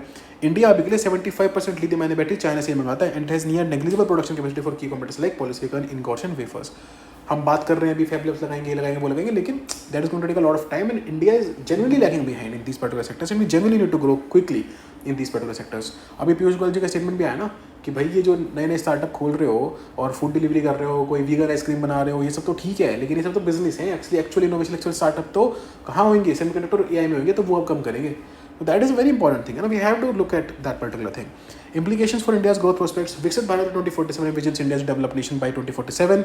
जब हमारा 100 साल हो जाएगा इंडिपेंडेंस के, this would entail sustained economic growth of close to 8% every year for at least a decade. अगले 10 साल तो हमें कम से कम 8% ग्रो करना ही पड़ेगा। इस ग्रोथ को अचीव करने के लिए investment rate must rise to approximately 35% of GDP from the current 31%। तो ऐसा नॉन अचीवेबल नहीं है ये, समझो बात को। It is non achievable. Very important part is consistent growth. China इतना बढ़िया आज क्यों कर रहा है? क्योंकि वो 2 दशकों तक कंसिस्टेंटली बेहतरीन ग्रोथ दिखाया भाई, डबल डिजिट ग्रोथ दिखाया, कंसिस्टेंट ग्रोथ दिखाया। तो इंडिया को भी अगर 8 से 10% के बीच में ग्रो कर रहा है, that is a very good thing, but it has to be consistent over the next 2 decades. Then मतलब वो मजा आएगा, देन आपको वो चीज़ देखने को मिलेगी कि भाई साहब इंडिया विकसित भारत की तरफ बेहतरीन तरीके से बढ़ा। उसके रिप्रिकॉशंस, उसके इम्प्लीकेशंस, उसके इफेक्ट्स, आफ्टर इफेक्ट्स, बहुत बातें देखने को मिलता है। Deregulation and economic freedom catalyst for growth. The first phase of these reforms focus on reducing the compliance burden, streamlining and digitising systems, processes and information, providing incentives for the specific sectors. क्या है the first phase of these reforms? The first phase of these reforms focus on reducing the compliance burden, streamlining and digitising systems, process and information and providing incentives for specific sector. हम क्या कर रहे हैं? Deregulation कर रहे हैं। तो deregulation में सबसे पहले जो हम किसी से फोकस कर रहे हैं कि लोगों पे से कंप्लायंस का बर्डन कम करें। आपने सुना ना, आज मैंने पिछले लेक्चर में क्या बताया था कि पिछले साल हमने नियरली 200 कानूनों को डिक्रिमिनलाइज किया, अभी हम और 100 को डिक्रिमिनलाइज कर रहे हैं इस पर्टिकुलर ईयर में।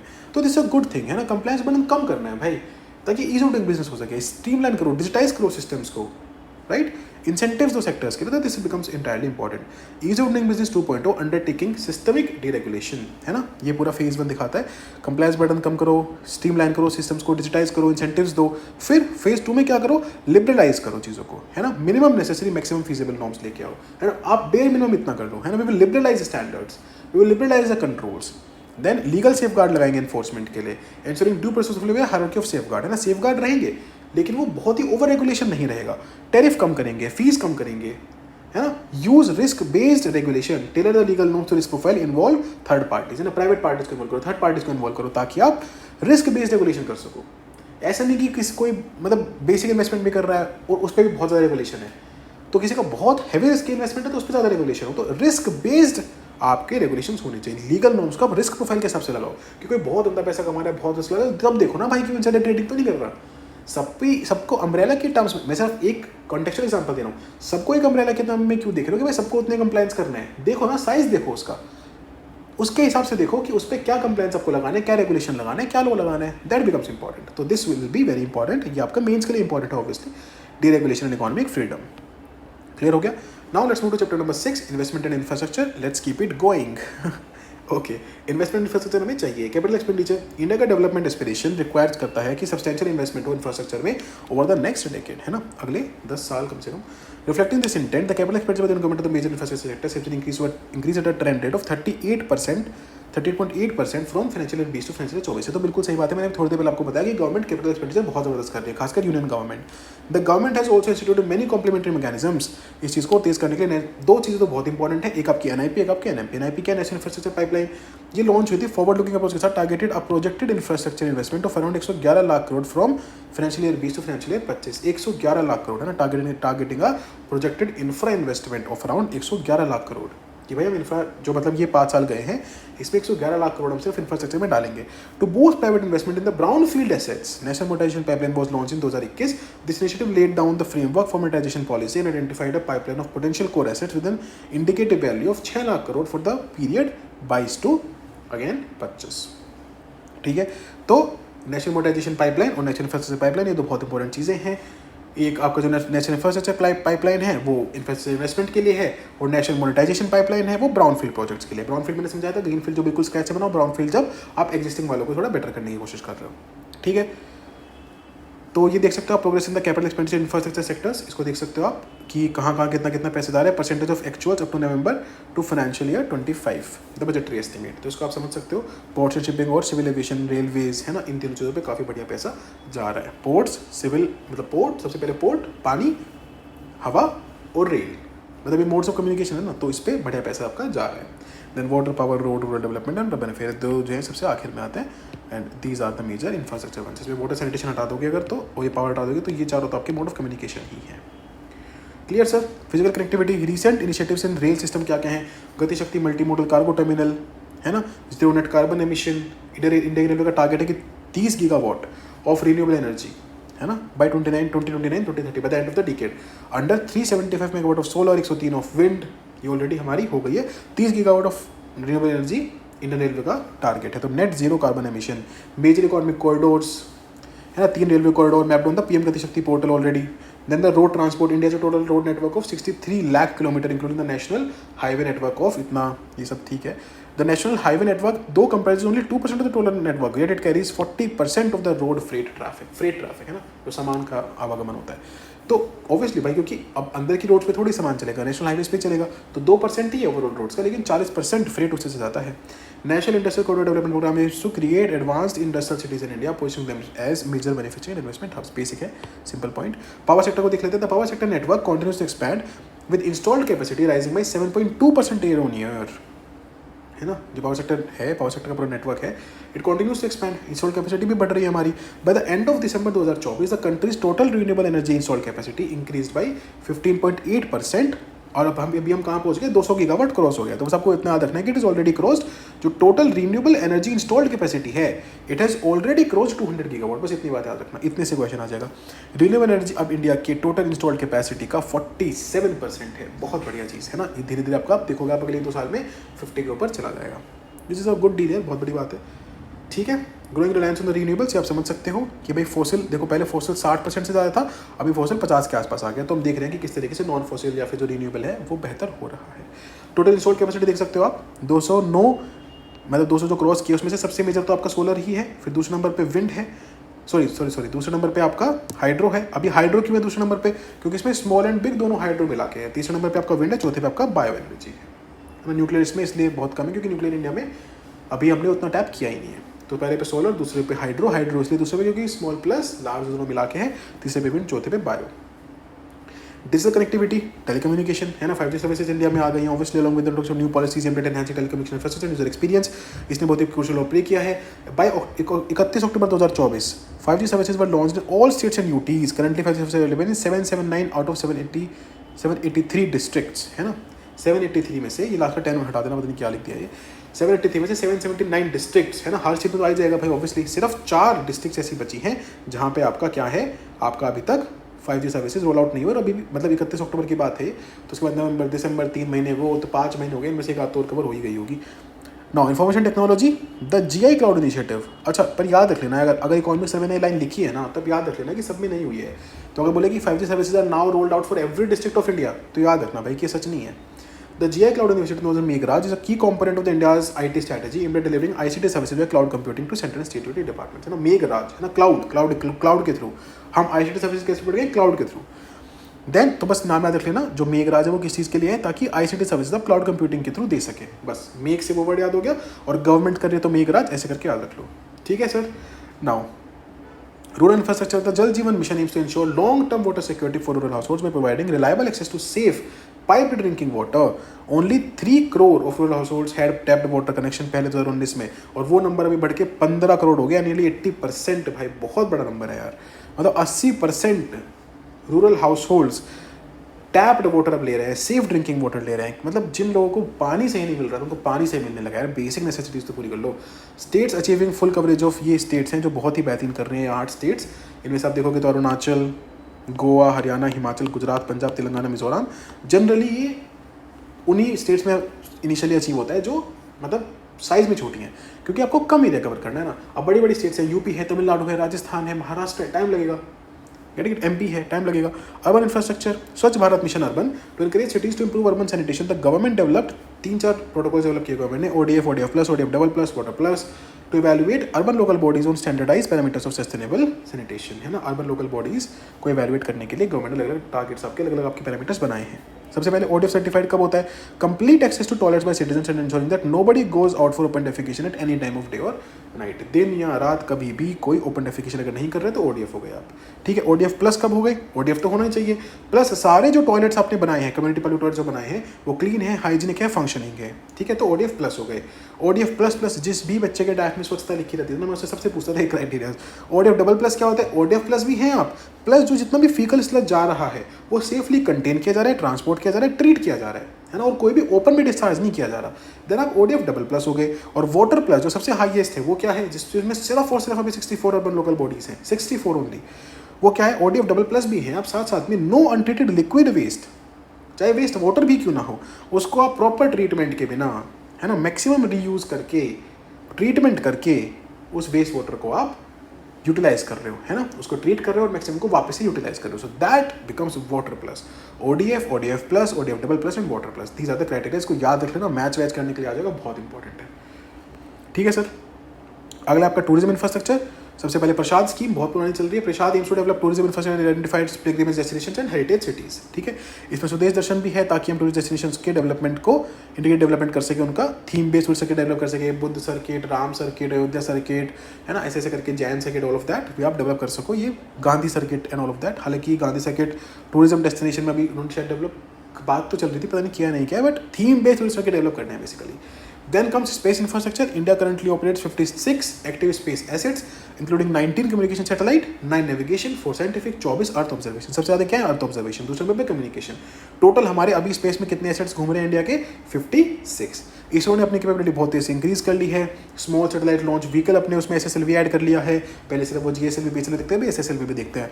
जो NSIL है ना, न्यू स्पेस इंडिया लिमिटेड, उसने 72 वन वेब सैटेलाइट्स लॉन्च कर दी हैं लो अर्थ ऑर्बिट में, है ना, अपने कॉन्ट्रैक्ट को पूरा कर दिया NSIL ने। बहुत ही ज़बरदस्त चीज़ है। Recently it also launch GSAT-20 satellite SpaceX के साथ मिलकर। तो दैट इज ऑल्सो शोइंग कि भाई इंडिया का जो कॉर्पोरेट स्पेस का सेक्टर है वो भी बहुत तेजी से बेहतरीन काम कर रहा है। As part of India space vision 2047 इनके कैबिनेट ने 4 प्रोजेक्ट्स को बहुत बेहतरीन तरीके से अप्रूव किया है। गगनयान का follow on mission which will pave the way for establishment of the first model of the Bharatiya Antariksh station. हम अपना खुद का अंतरिक्ष स्टेशन, जैसे इंटरनेशनल स्पेस स्टेशन है, ऐसे हम खुद का एक स्पेस स्टेशन बनाना चाहते हैं, भारतीय अंतरिक्ष स्टेशन। वो उसके लिए एक अप्रूवल मिला है। Chandrayaan 4 lunar sample return mission के लिए अप्रूवल मिला है। वीनस ऑर्बिटर बनाना चाहते हैं। Development of the next generation launch vehicle NGLV after all of that. तो ये नेक्स्ट जन लॉन्च व्हीकल हम बनाना चाहते हैं। तो these 4 are the major missions that the government has recently approved and it becomes a major thing for the Indian space sector. I hope ये clear है सबको space infrastructure, and with this we are done with this particular chapter as well. ठीक है sir, तो आधा economic survey आपका यहाँ पे हमारे साथ खत्म होता है। The next chapter that we have is chapter number 7, industry, all about the business reforms. क्या क्या business reform हुए हैं फटाफट देख लेते हैं। The industrial sector grew by 6.2% in the financial year 25, driven by robust growth in electricity and construction. तो बहुत अच्छी ग्रोथ 2 सेक्टर्स में हुई है, इलेक्ट्रिसिटी और कंस्ट्रक्शन में। और ओवरऑल जो सेक्टर है वो भी ठीक ठीक ग्रो है। 6.2% is not a very bad growth, it's good growth, मतलब एवरेज पर है ही।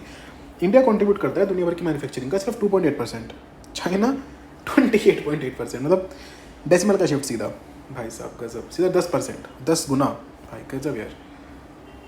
मतलब कम्पीट तो करना है, कम्पीट करना तो चाइना से करो, नहीं तो मत करो, तो वो वाला पॉइंट होना चाहिए तो इंडिया के सामने। Performance of selected countries in the manufacturing sector, है ना, अगर देखोगे आप तो शेयर वर्ल्ड की जो भी आपका मैन्युफैक्चरिंग वैल्यू एडेड है, मतलब कितना वैल्यू एड कर रहे हो वर्ल्ड MVA इंडेक्स में, चाइना का देखो कितना नंबर नाम है भाई। इंडिया का छोटा सा बेचारे का, US again very huge, but China is the highest. Industry value added percentage of GDP for 2023, इसमें भी again China is very high and huge. ठीक है, ये low and middle income countries हैं, इंडिया का इनसे भी कम है। फिर ये आपके मिडिल इनकम कंट्रीज़ हैं या अपर मिडिल इनकम कंट्रीज़ हैं, तो इन सबका बढ़िया industry value added percentage of GDP, है ना। हमारा थोड़ा सा अभी इंडस्ट्री वैल्यू एडेड जो है वो थोड़ा कम है, क्योंकि हमारा इंडस्ट्रियल सेक्टर उतना डेवलप्ड नहीं है ना। यही सर्विसेज का होता तो हमारा बेटर होता। हमारा मैन्युफैक्चरिंग सेक्टर इंडस्ट्री सेक्टर उतना डेवलप्ड ही नहीं है। कोर इनपुट इंडस्ट्रीज़ क्या है वो देख लेते हैं फटाफट। तो cement, India second largest cement producer in the world, ये बस छोटी छोटी लाइन याद रखनी है। Second largest cement producer in the world. The government का फोकस जो है मेगा प्रोजेक्ट्स पे है, वही हाईवे, रेलवे, हाउसिंग स्कीम, ये सब बनेगा तो सीमेंट चाहिए होगा, तो इसलिए इंपॉर्टेंट है। है ना, तो सीमेंट की डिमांड जो है बढ़ती रहेगी। दूसरा steel industry, the countries crude steel and finish steel production registered a growth of 3.3 and 4.6%, और मतलब क्रूड स्टील का 3.3, फिनिश स्टील का 4.6, जो ये प्रोडक्शन में बेटर हुआ। India has been a net importer of steel from April. तो net importer, बहुत ध्यान से देखना, India has been a net importer of steel from April to November 2025। तो यहीं पे वो आपसे क्या क्वेश्चन पूछ लेगा, यहीं पे इसको कन्वर्ट करके क्या बना देगा, India is a net exporter, India recently became a net exporter, ऐसे देगा, India recently became a net exporter of steel, नहीं करना है हमें। नेक्स्ट पॉइंट क्या आपका, chemical and petrochemical sector, the share of chemical and chemical product sector in the GVA of manufacturing sector at 2011-12 prices was 9.5% in the financial year 23. The country is a net importer of these products. किन products का, chemical and petrochemical का, with a dependence on import of around 45% of petrochemical intermediaries. ठीक है, clear है। Chemical and petrochemical sector में क्या है, country net importer ही है, यही बता देखनी आपको। जो हमारा मैन्युफैक्चरिंग सेक्टर है वो बेटर कर रहा है इन प्रोडक्ट्स में, लेकिन स्टिल हम एक नेट इंपोर्टर ही है।